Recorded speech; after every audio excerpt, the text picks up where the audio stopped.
Hello ladies, welcome to Module 3 of PEERFEST. Today we are talking about business plan writing. At the end of this module, you will be able to create a business plan with or without a template, and you will be able to carry out risk analysis for your business, and you will be able to have a document that is almost always required at every stage of your business. A business plan is one of the key documents for raising funds. You will encounter this again when we are talking about fundraising for your business. So you need a business plan to raise money for your business and to keep track and keep ahead of the changes in the market and to remain agile in your business. So for fundraising, to keep track of market changes, and for agility. But let me state that a business plan is not a document that you write once and believe it's done. No, it's not cast in stone. In fact, it's a live document.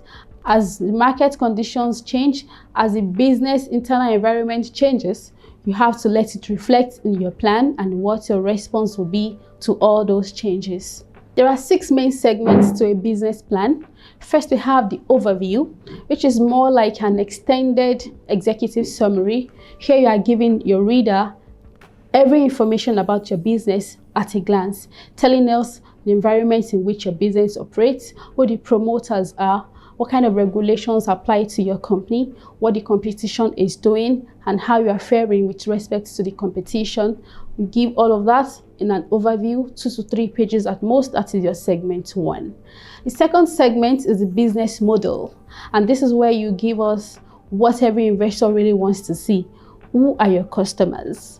What is your product? What are the channels for engaging with your customers? What are your value propositions to your clients? How do you reach them? And what is your cost structure? How and where does your money go? There are 9 main segments under this business model, and we'll see that shortly. We have the operational plan. How do you run things in-house? Tell us what divisions does your business have, who is in charge of this, and what are the efficiencies that your business possesses to carry out the business that you do. All of that is contained in your operational plan.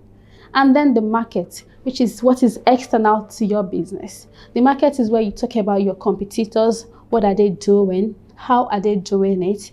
And how are you positioning your business in a way that it has an advantage as compared to the competitor? In the market, you also talk about the government regulations and how it could impact you now and in the future. And then you talk about risk analysis. We've talked about how your competitors are doing and how the government has taken a stance that affects your business. So now you've identified those risks, and then in risk analysis, which is the 5th segment, that is where you analyze your risk. You give us that detail. What are my risks and how are my responses going to be to ensure that my business is not torn down or torn apart by all these risks? So we have different paradigms for risk analysis. You could use the PESTEL paradigm. PESTEL is an acronym. It stands for political, environmental, social, technological, economic, and legal risks. So you analyze the risks under those headings and you tell us what would your responses be if all these risks come to bear. And lastly, financial analysis. That is where everybody is interested in the final analysis. How much money can your business generate? Those are your projections. But first, we can look at how much money has a business generated. These are the historical figures. So usually when you're making a business plan, you're going to start from the present and then you're projecting 3 years or 5 years into the future. So your financial projections with respect to your income statement, which is your profit or loss statement, and then we talk about your statement of financial position, otherwise called balance sheet, which itemizes the things that your business owns, that is assets, and the things that your business owes, those are liabilities. So you state all of this at a glance, and then you also be making projections about how you expect those things to change after you have raised money or after you have started a new line of business, or whatever reason it is why you are writing that business plan. And your financial analysis is not complete without your cash flow statement. Remember, we mentioned that a business, you have to let investors know the level of cash entering your business. They don't just want to know what the profits are, but is there cash flow? Is it regular? Is it sufficient? Are there going to be gaps? Your cash flow statement will state that. Remember, this is a business plan. A plan affects your course of action in the future. With your cash flow statement, you're going to see, oh, I'm going to have 100,000 gap in April. You know ahead. You're able to start applying for loans or seeking credit terms from your suppliers or even from your customers so that you are able to plug that gap. So when you make projections in your cash flow statement, they're going to relate to figures you've already put in your income statement. This is how much we're going to sell. This is how much we're going to pay to our staff. This is how much we're going to pay in taxes. This is how much our operational costs will be. And so those have an impact. They will reflect on your cash flow statement. You're going to see, am I having gaps here? And how can I plug that gap? Or you could also see that, oh, I'm going to have excess cash in September, so I should be planning on how best to utilize my excess cash.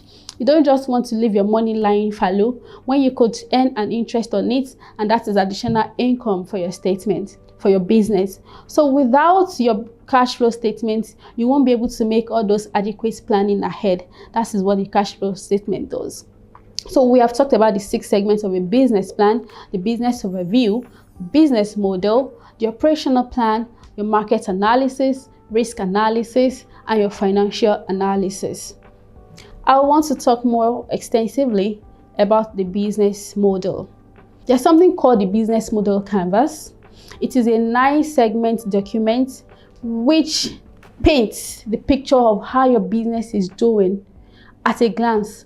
On a single screen, a savvy investor is able to see whether you have a good business, whether it's going to withstand the test of time, and what you are doing wrong and where you could improve.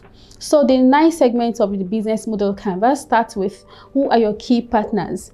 Because we expect that every good business does not really do business alone. You are supposed to have partners, and you're supposed to have documents backing up that partnership. Not just the people you are in a WhatsApp group with. You should endeavor that you have reached a stage where you are signing partnership agreements and memorandum of understanding, such that you have people with whom you can combine your capabilities and therefore be able to pursue very big opportunities. Business scaling requires partnership, and that is the reason you are doing this course. So we will teach you how and where to form partnerships and what those partnerships will be doing for you. So the next thing in your business model canvas are the key activities. When your staff resume in the morning, what should they be doing? When you say, oh, I'm going to my office, and you resume, you sit behind that desk, what should you be doing? And how do these key activities translate into income for your business? Then we'll also talk about what are the value propositions.